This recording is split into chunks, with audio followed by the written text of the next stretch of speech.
শম্পা ঘোষের নাম রয়েছে। তাতে কি হয়েছে? এটা কি আপনার কি হয়েছে তাতে? আপনার law will take it own course. কে হতে পারে কে হতে পারে না, আইন তো চলছে সুপ্রিম কোর্ট হাইকোর্টে। Law will take it own course. Nirmal babu, principal law will take it own course. Principal confirm করেছেন এটা আপনারই পুত্রবধূ। আমি জানি না সেটা, আমার কথা হচ্ছে কি আত্মীয় স্বজন নিয়ে তোমরা দেখো, আমি তোমার কথা আমি কি বলছি সেটা তোমাকে বলি, তুমি তো ডোন্ট, একটা কথা আছে না, বলুন। কথা হচ্ছে এটা যা বেরিয়েছে তোমরা যা পেয়েছো ও তো আইন আদালতে, তো সুপ্রিম কোর্ট হাইকোর্ট।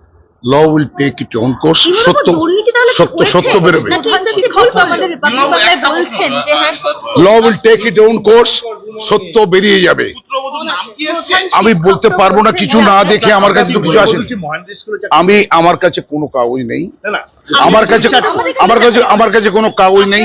যদি কেউ এসে থাকে, কোনো কাগজ এসে থাকে, আমি চেক করে বলবো। তবে ম্যাটারটা হাইকোর্ট সুপ্রিম কোর্ট চলছে, হাইকোর্ট সুপ্রিম কোর্টের বিচারে সত্যতা বেরিয়ে আসবে, মিথ্যাও বেরিয়ে আসবে। ধন্যবাদ সব, ধন্যবাদ ধন্যবাদ ধন্যবাদ। আমি কি নাম বেরিয়েছে, কি বেরিয়েছে, শিক্ষিকা না হলে নাম বেরোলো কি করে?